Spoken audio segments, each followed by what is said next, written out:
everyone. It's your big sister Chiquis, and you've reached my personal voicemail box for the Dear Chiquis podcast. I'm here to give you advice on anything and everything you need help with, whether you're going through a breakup or having issues with your family, or maybe you have a question about my personal life. Whatever the case is, I want to hear from you. Remember, these are my thoughts and my opinions, and if you're suffering from a serious issue or hardship, you should seek help from a qualified professional. All right, now go ahead and leave your message at the sound of the beep. Hey Chiquis, I just want to start off by saying I'm a huge fan of you and your family, and I want to say thank you so much for having this podcast. It's like listening to my big sister that I never had. I had a question to ask you. How did you know you were ready to be with Emilio? I know after your divorce and everything, it was extremely hard for you, but how did you know that it was someone that you wanted to be with? I guess my question in general is, I recently got out of a narcissistic abusive relationship, and he dated 5 other girls at the same time, and we all came forward together. Me and the girls exchanged stories. However, the group chat and all of them wasn't the best supportive.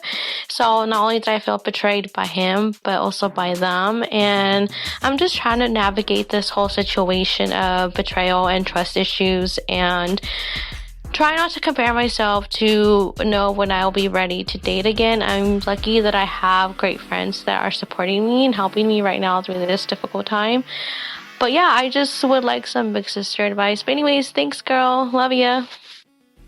Oh, Christina, thank you. Thank you for listening. Thank you for all those beautiful things you said. Okay. Well, first of all, thank goodness you're not with that person anymore. Oh, what a blessing. And you know what? Don't even take it personal with these girls. If they betrayed you, if you feel like they backstabbed you, it's all good. Wish them well. To each their own. Good riddance, you know? So just let them all go. This is the best thing that could have happened to you. I've been there. Done that. I was in a narcissistic relationship. I was in an emotional abusive relationship. I was in somewhat of a loveless relationship. So I completely understand, which is why when I met Emilio, I could say I was tainted. I was jaded, but I was very honest with him from the beginning. I said, hey, I am nowhere near ready to be in a relationship. I am heartbroken. I am healing. I am learning new things about myself. And I'm still not divorced. So there it is. I laid it all out and he took it. He said, it's okay. It's fine. There's no reason why you need to heal by yourself. Because for a long time, I thought I needed to be alone in order to heal. Like I had no business being with anyone. And Emilio was like very patient and said, this world is for us to love one another and have a partner and so on and so forth. So he kind of made me feel safe. And that's how I knew, oh, this is a person I want to spend time with. For about 2 years, I was back and forth. It was very difficult and he was very patient and he was in a lot of therapy, doing therapy weekly because I was still healing, but I was very honest. So, you know, in my defense, I was honest and I was very straightforward. But he was patient. I think it just takes a person that is patient, but also even if you don't have anyone right now, don't rush into anything. Take this time to heal, to read, you know, self-help books. I know they sound like, oh, they're such a cliche, but honestly, they help. I love anything that's going to make my heart feel better. So meditate, go on hikes, do things that make you happy, take care of your body. All those things are going to make you feel better about yourself. So when that person comes, you accept it and you're more open to it. And I always tell people this, try becoming the person that you want to attract. So if you want a responsible person, then you need to be responsible. If you want a healthy person, then you need to be healthy first. If you don't want someone that has addictions, then don't have addictions. You know, so become that person you're trying to attract while you're healing. So that is my suggestion. And that's what I did. I was doing that a little bit right before I met Emilio. And then, you know, he helped me the rest of the way, you know, but I didn't know I was ready. I was still healing. I just happened to have someone that was very patient. And because I was honest, it worked. So if someone does happen to come along the way and in your path, then just be honest and say, here, this is where I'm at. And you also have to know what you won't tolerate. You have to tell that person from the very beginning so they know I'm not here to play games. Like either you are in with your 2 feet and not 1 foot in, 1 foot out, or don't waste my time. So that is my suggestion. Sorry, very long response, but I thought it was very important that you knew all of this. And thank you for your question, Christina. I appreciate it. And I'm wishing you all the best. All right, next question, guys, from an anonymous listener. Let's see what they got to say. Hi, Chiquis. Since I was 16 years old, I haven't had a relationship or plan on having a relationship with my older sister. I am now 25. I was sexually abused by her at 6 years old and was sexually assaulted by her friend's husband at 15 while she left me alone upstairs to party downstairs at her friend's house while I was babysitting her children, my niece and my nephew, and 2 other children. I stopped having a relationship with her because she hasn't apologized sincerely about any of the abuse or recognized that she did anything wrong. Even my own parents have said I should be the bigger person and forgive her and move on to have a relationship with her because she's my sister. She has always been a lying, manipulative, and narcissistic person. I don't think she'll ever change or see that she did anything wrong. What would you do if you were in my place? Would you move on and forgive her? Oh my goodness, babe. I'm so sorry all of that happened to you. Look, they say blood is thicker than water, but I say we choose who we want our family to be. If your sister has not accepted, has not apologized sincerely, and it sounds like your mom is kind of enabling that behavior, then in my opinion, it's okay to make and create distance between you and your sister. It's not healthy for you. It's not going to help your healing process and your healing journey. I think you should forgive her, even if she doesn't ask for forgiveness. But that doesn't mean you have to have a relationship with her. And that doesn't mean that you're going to forget everything she did. I think forgiveness is for you. It's to liberate you and not carrying that around. I forgave my dad for sexually abusing me way before he even asked me to forgive him. I chose that. I said, you know what? Your sister has demons that she's fighting, that she has to fight, the things that she needs to heal. Only she knows deep down inside why she did what she did and why she acts the way she acts. And she has things. I'm not saying she's a bad person, but she has things that she has to work through.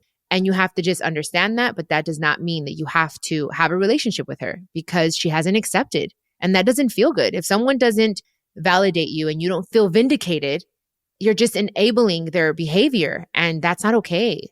So I'm okay with you. I, as your big sister, give you permission to not talk to her. It's okay. She's not a person that is going to bring the best out in you. If anything, she's going to make you upset. It's going to bother you, especially if she hasn't apologized and accepted that she did something wrong. I'm not okay with that. It's not okay. And boundaries are good and they're healthy. So that is my opinion. And I'm so sorry. I wish your sister was a better sister. And one day she will realize, and hopefully it's not too late when she realizes what she did. But don't close the door all the way, I would say. Have hope that she'll come around and apologize and become a better person all around. Not only for you, but for her children, for herself. Let's pray for her. Let's send her love and light to your sister. I'm sending you a big hug.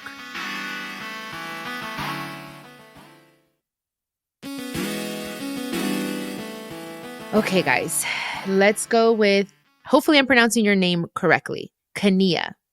Hi, Chiquis. First, I want to say I've been a huge fan of you for a long time. You, your whole family, and everyone. And my question is, I have a hard time socializing, and I think that comes from a lot of things, like I don't know what to say or how to react to conversations. So, what do you think is the biggest piece of advice with socializing? Kania, okay, I totally understand that. I used to deal with this with my brother, my little brother, Johnny. And now he's a little better. He would always say, I'm so antisocial. I feel so weird around people. I'm afraid of sounding dumb. And I think that comes from being in your head too much. You think a little too much. And I think we all do. I definitely overanalyze a lot of things. But I think once you get to a point where you completely accept yourself and love yourself and you're just like, this is who I am. I like myself. you are not worried about sounding dumb or like faking the funk, because sometimes when you are in a group of people and they're talking about something that you may not even know what they're talking about. I used to feel the same way, to be honest. I'd be like, I don't even know, like sometimes about politics, or because I tend to forget things and I don't know a lot about a lot of things, So I used to just pretend or stay quiet. And now what I do is, oh, what does that mean? I ask questions, and I don't care if I sound dumb or they think that I don't know about things. Like, I'm like, well, it's better to ask a question and just say straight up, like, oh, I don't know, can you explain that? Can you elaborate? And that's how you start a conversation. And then they'll go and tell you, hey, and they'll explain it, hopefully. So I think it's all about getting out of your head and just being unapologetically yourself.